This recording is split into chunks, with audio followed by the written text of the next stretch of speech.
একজন মানুষ একটা ভিডিও আর 20 বছর ধরে গায়েব, কিন্তু এই মানুষটি কে আর কেমন করে একটা সাধারণ ভিডিও আজকের তারিখে 354 মিলিয়নের থেকেও বেশি ভিউজ, 1.7 কোটির থেকেও বেশি লাইক এবং 1 কোটির বেশি কমেন্ট এবং একটা সিঙ্গেল ভিডিওর কারণে তার 5 মিলিয়ন সাবস্ক্রাইবার আছে। কিন্তু এই ছেলেটির চ্যানেল ও তার ইতিহাস কি, সেই সম্পর্কেই আলোচনা করা হবে ছোট্ট ইনফরমেশনের এই ভিডিওতে।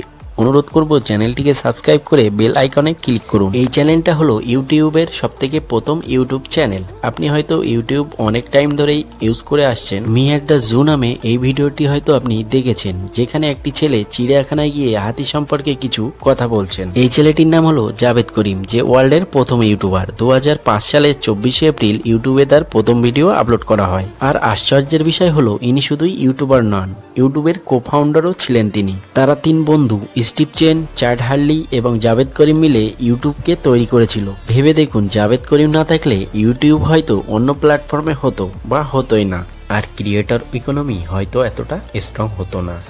একটি লক্ষ্য করলে দেখা যায় জাভেদ করিম ইউটিউবের কো-ফাউন্ডার হলেও কিন্তু তার নাম যশ কিন্তু মার্ক জুকারবার্গ এবং স্টিভ জবসের মতো নেই কেন, আর সে এবং তার বন্ধুরা এখন কি করছে সেই সব সম্পর্কে আলোচনা করা হবে আজকের এই ভিডিওতে। এই ঘটনাটি শুরু হয় তারা যখন 3 বন্ধু মিলে একটি কোম্পানিতে জব করত, আর সেই কোম্পানিটির নাম হলো পেপার। অফিসের কাজের শেষে তারা নতুন নতুন আইডিয়া নিয়ে চিন্তা ভাবনা করত। একটি অনুষ্ঠানে তার বন্ধু একটি ভিডিও ধারণ করেছিল, কিন্তু এই ভিডিওটা শেয়ার করার মতো সহজ কোনো প্ল্যাটফর্ম খুঁজে পাচ্ছিল না। তারা তখন এটা নিয়ে ভাবনা চিন্তা শুরু করে দেয় যে মানুষ কিভাবে সহজভাবে ভিডিও আপলোড করতে পারবে, সেরকমই একটা প্ল্যাটফর্ম তৈরি করব আমরা। ইউটিউবের নাম প্রথমেই ইউটিউব ছিল না, তারা ভ্যালেন্টাইন ডেতে একটি ডেটিং সাইট বানাচ্ছিল। টিউন-ইন হুকআপ নামে একটি অ্যাপস বানিয়েছিল, যাতে ভিডিও ছেড়ে নিজ নিজ পার্টনারদের খুঁজতে সক্ষম হয় মানুষেরা। কিন্তু প্রবলেম ছিল কেউই ভিডিও আপলোড করছিল না তাতে। তখন তারা ডিসিশন নেয় যে এটা একটি সাধারণ ভিডিও শেয়ার প্ল্যাটফর্ম বানাবে। আর 14ই ফেব্রুয়ারি 2005 সালে ইউটিউব তৈরি করে ফেলে তারা। তার ঠিক 2 মাস পর Jawed me at the zoo নামে একটি ভিডিও আপলোড করে, যেখানে জাভেদ একটি চিড়িয়াখানায় গিয়ে হাতির সামনে দাঁড়িয়ে কিছু কথা বলছে। ইউটিউবের উপর গুগল নজর দেন এবং গুগল $1.65 বিলিয়ন ইউটিউবকে কিনে নেন। আর তারা 3 বন্ধু ধনী ব্যক্তি হয়ে যান। এখানেই খালি শেষ নয়, জাভেদ করিম কিছুদিন পর গুগলের বিরুদ্ধে একটি কমেন্টের মাধ্যমে প্রোটেস্ট করে। 2006 সালে চ্যাড হার্লি ইউটিউবের সিইও হয়, আর স্টিভ চেন ইউটিউবের সিটিও হয়।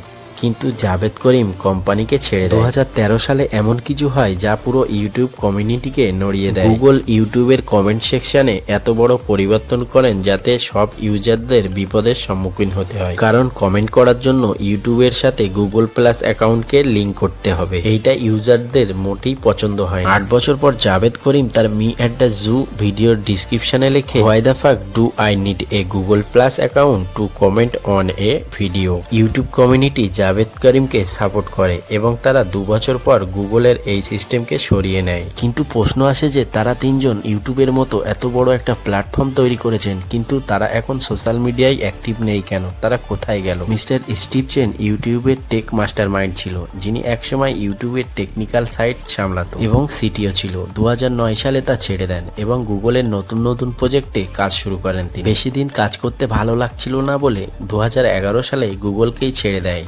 যার পরে নিজের একটা প্ল্যাটফর্ম লঞ্চ করে অ্যাবোস সিস্টেম নামে। সেটা ভালো চলছিল না বলে এখন তিনি বড় বড় কোম্পানিতে টাকা ইনভেস্ট করে ইনভেস্টার হিসেবে। মিস্টার চ্যাড হার্লি 2006 পর ইউটিউবের সিইও হয় তিনি, কিন্তু 2010 সালে গুগল থেকে কাজ ছেড়ে দেন। নতুন কিছু করার জন্য মিক্সবিট নামে একটা ভিডিও এডিটিং স্টার্টআপ লঞ্চ করেন তিনি, কিন্তু তার স্টার্টআপটাও ফেল হয়। এখন তিনি সব ছেড়ে দিয়ে খেলাধুলায় ইনভেস্ট করেন এবং নতুন নতুন কোম্পানিতে টাকা লাগান। জাভেদ করিম ইউটিউবের সবথেকে জনপ্রিয় কো-ফাউন্ডার। জাভেদ ইউটিউব বানানোর 1 বছর পরই ইউটিউবের কাজ ছেড়ে দিয়েছিল তিনি, যার কারণে আজ এমন একটা প্ল্যাটফর্মে তার কিছু ইতিহাস শেয়ার করতে পারলাম। জাভেদও একজন ভালো ইনভেস্টর, ওয়াই ভেঞ্চার নামে একটি কোম্পানি চালায়। এত কিছু হওয়ার পরেও জাভেদের না আছে কোনো ইন্টারভিউ, না আসেন তিনি কোনো নিউজে। ভেবে দেখুন, যেই প্ল্যাটফর্মে আমরা নিজেরাই দক্ষতা শেয়ার করি আর সেইখানে তিনি গায়েব, আবার তাও তার নিজেরই তৈরি প্ল্যাটফর্ম। তারা 3 বন্ধু যদি ইউটিউব না বানাতো, মিস্টার বিস্ট ও বড় বড় ইউটিউবারদের আজ কি হতো? তারা যদি ইউটিউবকে না বিক্রি করতো, ইউটিউব এতটা বড় প্ল্যাটফর্ম হয়তো পরিণত হতো না। যাই হোক, তাদেরকে অসংখ্য ধন্যবাদ ইউটিউবের মতো একটা বড় প্ল্যাটফর্মকে তৈরি করার জন্য।